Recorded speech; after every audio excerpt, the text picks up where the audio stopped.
Hello everyone, my name is 1132 Crazy Masters, and we're back with some more Everlasting Summer. So I'm actually just starting off right where I was. I just kind of ended the video and then started it back up. So that's pretty much what's going on. Anyway, let's get right back into it. Let's do it. Bright daylight struck my eyes. At first I didn't pay attention, as I wasn't fully awake yet. On their own, my legs carried me towards the door. Damn, looks like I fell asleep and missed my stop. So I guess my name is Semyon? I assume this is Semyon. But there was no door. I looked around the bus and realized that it wasn't a good old worn out Liaz. Instead, the bus was an Icarus model, a new one. I froze in shock. How? What? Am I dead? Have I been kidnapped? No, I must be dead. I patted myself down feverishly, slapped myself painfully in the face a few times, and banged my forehead on the back of one of the bus seats. It's clear. Either I'm still alive, or you can still feel pain when you're dead. But how could this happen? Maybe I slept for too long and ended up at the bus depot. And then what? Did they pull me onto another bus? I rushed out and took a look around. I thought he said there was no door. Greenery wherever I looked. Tall grass on the roadside, trees, flowers. Summer. But how? It was winter just a moment ago. My head was aching unbearably. Probably because you hit it against the seat so much, and you started smacking yourself around. As if it was going to explode. Slowly I began to remember.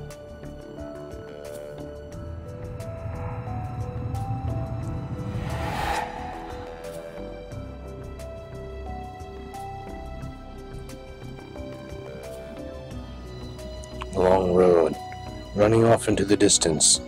Forests, plains, fields, lakes, and forests again.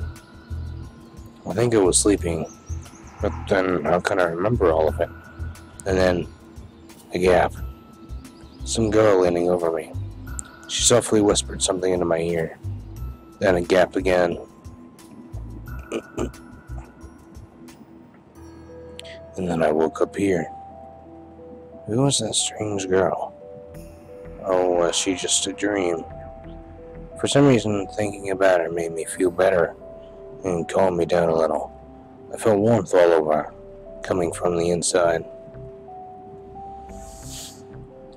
Could it be her who brought me here? Then I need to find her. And the best place to look for her is away from here. I rushed to the left, then to the right, then stopped, hesitating over where to go. Finally, I ran in the direction from which the bus had probably came.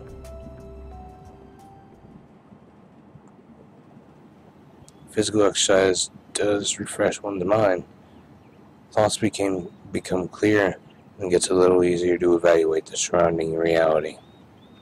Not in my case, however. I was sitting on the roadside, wheezing, and trying to ease my sore throat by gulping breaths of hot air. In any case, the run did its job. The fear withdrew for a while. Maybe I really am just dreaming. Though recalling my self-harm on the bus, I immediately rejected the idea. I am neither dreaming nor dead. A narrow road ran through the field and far into the distance. The exact same road from my dream. I must be very far away from home. And it's not just that it was winter yesterday, it's summer now. It's the whole environment. Of course, summer is usually like this, green and hot, but here everything is not entirely lifelike.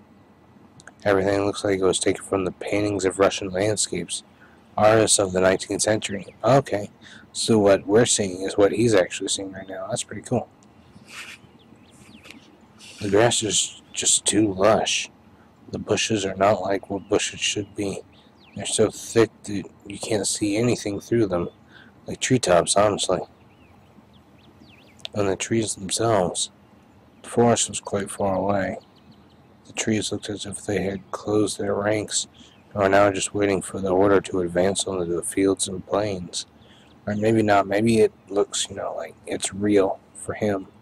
It just looks a little, it just looks like, like a painting for us. I don't know. Maybe. I caught my breath and looked at the bus, which was now barely visible. That was a good run. Fear overtook me once again. Those power lines. There must be people here. But what does it mean? In fact, that means nothing at all. Couldn't they have power lines even in hell? Roasting sinners over hot coils. That's so last century. I must have reached the point of no return, after which you should either lose your mind completely or finally try to understand what is going on. And while I still have a choice, I should pick the second option. I slowly headed back to the bus. Of course it was scary, but I'm not likely to find an answer in the fields of the woods. And this wretched bucket of bolts is the only kind of link that I have with the real world. Oh, the place from the dream. That's pretty cool. I should carefully scout the area. Sovyonik means owlet. Okay, cool. A brick wall and its gates crowned with a Sovyonik sign. Statues of pioneers standing on either side. And a road sign nearby showing the bus route number 410. The trip's taking a bit too long today. I smirked. A person may start acting inappropriately in extreme situations. Something like that is probably happening to me now. This place didn't look abandoned at all.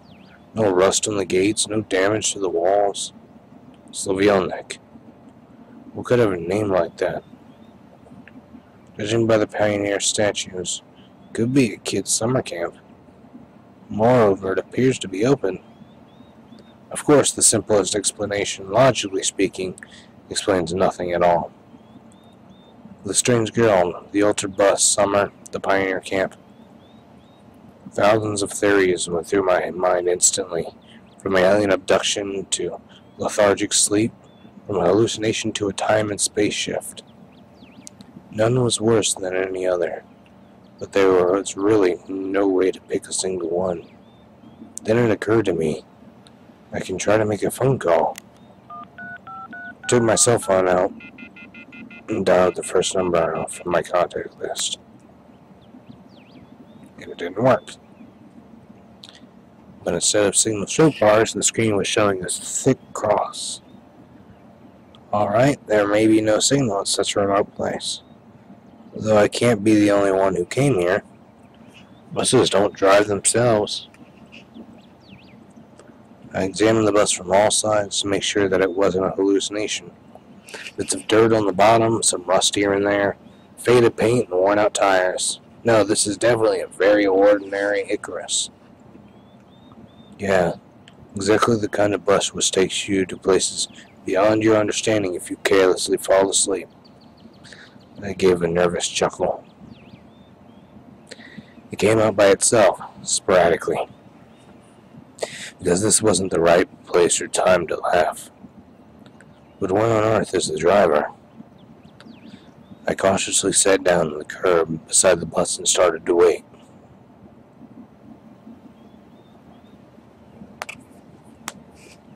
Sorry. My patience didn't last long. My anxiety seemed to have reached its peak, and I started to go slightly mad. In such a situation, anyone would have probably felt something similar. Aliens and parallel universes were gone from my imagination. leaving only void and darkness. Is this how everything will end? How my life will end? But I wanted to do so much. There were so many things that I had no time for yet. I was overwhelmed by the idea. This was definitely the end. But why? It's no fair. Surely I'm no worse than anyone else. God, why?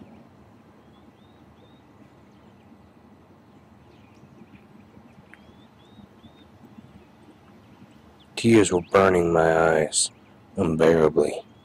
I curled up and started rolling in the grass. Why? What did I do? Why me? But my cries were only heard by the speechless statues of the pioneers and a bird on a tree, which immediately flapped its wings and took off, crying out something in its own bird language, as if laughing at the idiot who dared to interrupt its after-dinner nap. I was left breathless from weeping and just lay quietly, sobbing occasionally. After a while, I managed to pull myself together. My mind cleared up a bit, as if terror and the fear of death gave me a little break. All in all, if someone wanted to kill me, what is all this for? It doesn't look like an experiment either. If this is just some crazy coincidence, then there's probably no threat. Anyway, for now it seems there's no danger. The panic was soon gone. Of course, the blood was still pounding in my temples, and my hands were still shaking, but at least I could think clearly now. Right now, there's nothing I can really change anyway. So no matter how much I think or how mad I get, it would only make things worse. Until some actual facts appear, there's really no point in making guesses. Get out of here, Death Dragon. 719, nobody wants you right now. God. In any case, I won't learn anything by lounging about here. This camp, if, of course, it really is a camp, looked like the only place where people could be. So I decided to go there. And hardly had I reached the gates when a girl came out from behind them. Yay! We get to meet someone wearing a pioneer uniform.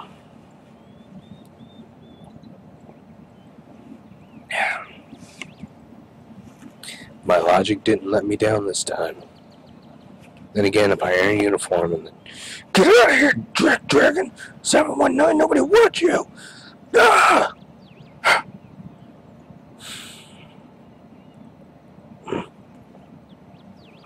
Then again, a pioneer uniform in the 21st century. And then again, a girl here. I froze, unable to take a step. Put one foot in front of the other, and soon you'll be walking out the door. Okay. I felt very much like running away. Running as far away as I could from this place. Far from this bus, gates, statues, and far from this bloody bird with its siesta. Just running, free like the wind, faster and faster, waving to the planets passing by, winking at the galaxies. Running, becoming a pulsar ray, turning into a vestigial radiation. Okay. Running to face the unknown. Run no matter where, as long as it is far away from this place. Ow. Oh, she's pretty. Meanwhile, the girl came closer and smiled. I'm not sure if her art style really fits this scene, though. Kind of clash. I feel like it kind of clashes, but, you know, I'm no art expert, so maybe I'm just being stupid and I'm being a dick. I couldn't help but notice her beauty, even though I was trembling with fear. Human instincts would work independent of consciousness, and while only 5% of the brain is responsible for cognitive processes, the remaining 95% are always busy sustaining life, and in particular, ensuring stable functioning of the hormonal system. I desperately wanted to get less complicated and stop thinking in formal quotes from an encyclopedia, though my thoughts appeared one by one, being stupid, out of place, as if taken from an internal monologue of the hero of some junky soft-color crime fiction book.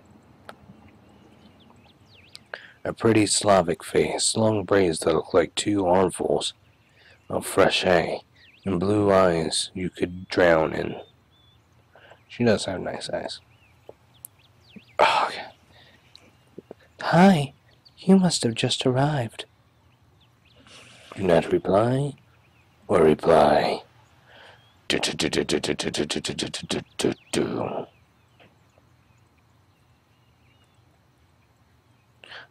want to be mysterious?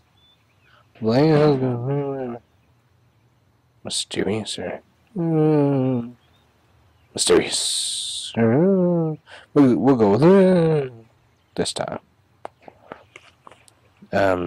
Yeah. All right then. Welcome. She smiled broadly. Strange. It looked as if I had just a normal girl in front of me. Meh. I shouldn't have returned here. The woods and fields seemed better. What should I do next? Try to speak with her as if she was a human? Run away or what? Well, she is human, isn't she? She looks it. The blood was pumping unbearably in my head, tearing it apart from the inside a little bit more, and the poor pioneer girl would be splattered with the gruesome contents of my skull. That's nice. What's so funny? Let's see if I can get a good voice. What's so funny about that? Nope. Try something else. The girl looked me over, sent shivers down my spine, and my knees started to tremble. Nothing. Great then. Great. What's so great about that? Suddenly a thought crossed my mind. To hell with it all. Forget about the bus behind me. The fact that it was winter yesterday and summer today. I want to rip off my itchy sweater and just accept that all this is actually happening. Everything is as it should be. All this is for the best. Would you happen to know? You should go to our camp leader. She'll tell you everything. Look, you go straight ahead to the square, then turn left. You'll see several small cabins. She pointed at the gates as if I knew what was behind them. Mitrievna is a patronymic derivative of a person's father's name, in this case Dmitri, put by Russians after the person's first name as a sign of respect or formal address.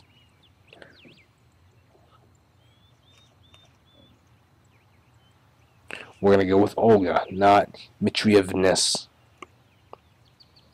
Well, you can ask someone where Olga's cabin is. Got it? Of course I didn't. Well, I've got to go now. The girl waved her hand at me. It disappeared through the gates. It seemed as if to her I was something ordinary. And all this show with the bus and the travels while awake or asleep were troubling.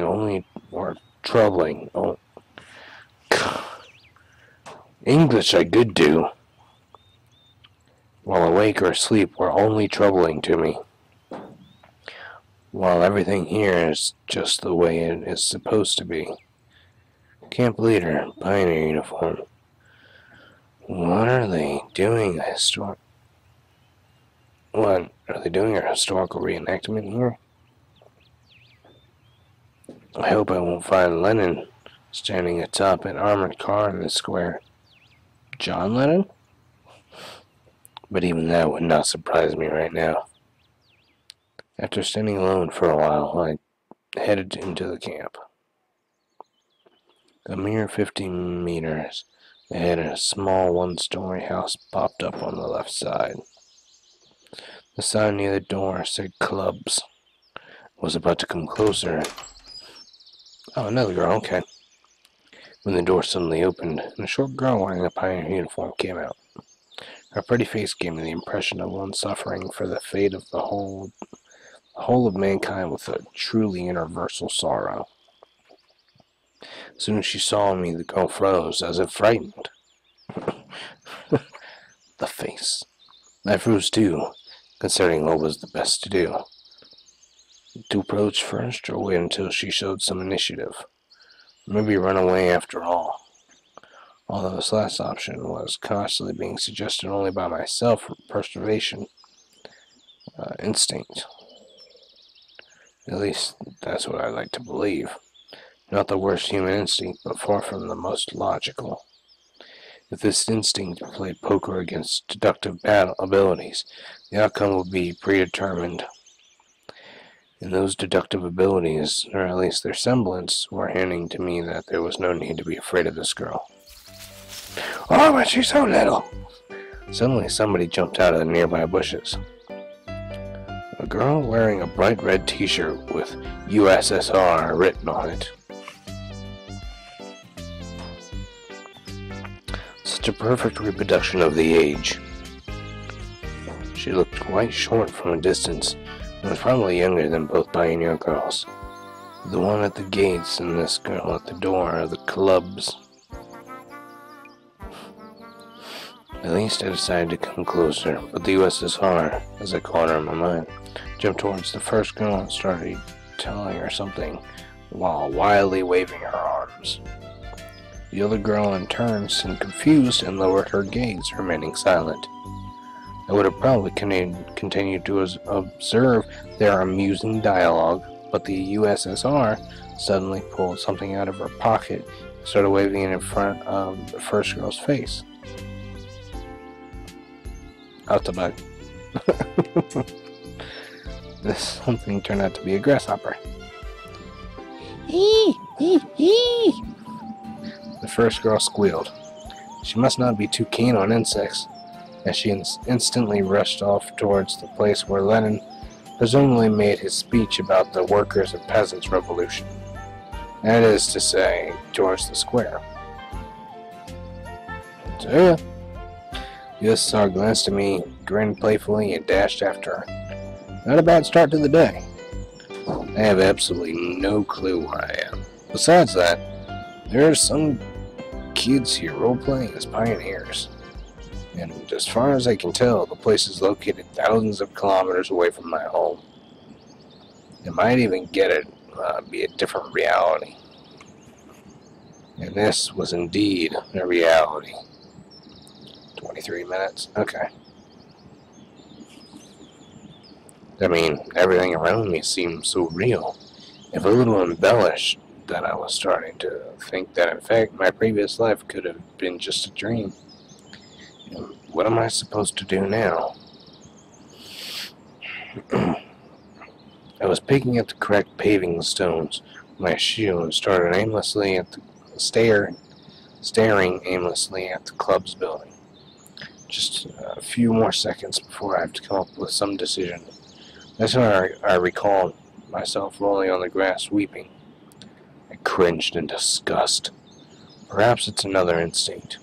When all energy for whimpering and self-pitying is used up, the body either goes into hibernation or mobilizes its reserves. Mine seemed to have chosen the second option, because out of the blue I found the determination to figure out what was going on. In order to do that, I had to act like a man, like a human, to maintain the dignity of a representative of my own world. I followed the path to the left, on the right side of which stood small cabins, apparently the homes of local pioneers. Actually, they looked quite cozy from the outside. Even though I was born in the Soviet Union, I had never been part of its children's organizations, neither the pioneers nor even the younger October children. I imagined the daily life of a typical pioneer camp a bit differently. Used barracks with long rows of metal bunks. Wake up, call it 6 o'clock, played by a siren. 1 minute to make your bed, and then joining the formation at the drill square. Oh, wait. Could I be confusing it with something else? Suddenly something struck me on the back. I staggered but remained on my feet, turning around and prepared to fight heroically for my life. Okay, she looks pissed. All I found was another girl standing before me. So is this an all-girls camp then? My mouth hung open in surprise. Well, she's cute. Good with that. Pick your jaw up off the ground. Closed my mouth. The same pioneer uniform, but the way she was wearing it looked, let's say, provocative. Yeah. Like all the girls I had met here before, this one was rather cute, but her overly arrogant expression killed any desire to get to know her better. Yeah, I'd still like to get you can't see it, but I mean, so stupid. New here, are you? Whoops. New here, are ya? Simeon. Fine. See ya. God, you get a lot cuter. She threw a threatening glance at me and walked past. That's threatening? That looked inviting to me. I waited for the pioneer girl to turn at the corner. Who knows what else she might have been up to? The most interesting thing was that even the hostile girl seemed completely normal to me. She didn't give off the feeling of some deadly danger, except maybe the danger of getting punched in the nose. At last I managed to make it to the square. There was no Lennon on an armored car, although one could easily expect something like that after all this happened. Instead, however, a monument to a certain comrade towered in the middle of the square. The letters on the pedestal read, Genda, G-E-N-D-A. Must be some big figure in the party. There were some small benches at the side. It's quite pleasant here. Where did that girl tell me to go? To the left or to the right? Oh God, I don't remember. To the right, to the left, to the right. And why am I going there anyway? Ah, right. I've decided to pretend to be normal. So, to the right. Okay. Through a small grove. Came out at a pier. I must have taken a wrong turn. Hey! Wrong way! Turned towards the voice. Oh, there she is. First girl stood before me. Now, what did I tell you? Take a left at the square, wasn't it? She changed from a pioneer uniform into a bikini. Oh, I still haven't introduced myself. My name is Slavia. Actually, my full name is Slavanya, but everyone calls me Slavia. I'm pronouncing that right. Slavia? I hope so. So you can too. Why are Japanese women's names so easy to pronounce, and these are just like fucking 8th grade spelling words to a 6th grader? Yeah, thanks, I guess. I think that's what I said. I still felt a bit confused, so I couldn't come up with more meaningful answers. And what's your name? I felt like she could see right through me. Yeah, Simeon. Nice to meet you, Simeon. Alright, I'm almost done here. Could you wait here a minute? I'm gonna go change and we'll be to Olga. We'll go to Olga's together. Agreed? Agreed.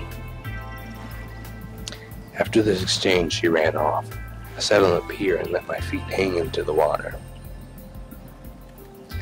I was wearing heavy winter boots, and in such weather there was nothing wrong in getting my feet wet. Furthermore, let me cool myself a little. Looking at the river, I was brainstorming and processing everything that had happened. If this is some kind of conspiracy, it's a weird one, even too friendly at times. No, it really looks more like a random event. Some entirely incomprehensible random event. Shall we go? Slavia was standing beside me, dressed in the pioneer uniform again. Let's go. I've been here for a very short time, but of all the people I've met, she looks the least suspicious. That's why she's the most suspicious. The most. However, this fact is already suspicious itself. Yeah, that's why I knew it. We walked to the square. Oh, those two. The USSR girl and the girl who hit me on the back were there, chasing each other. Is this some kind of game they're playing? Ulyana, enough running. I'll tell everything to Olga.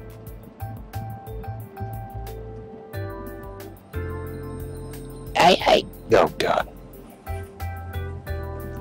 Aye, Captain. I decided not to question Slavia a while about what was going on or the local residents. Better meet with this mysterious Olga first. Sounds like she's the boss here.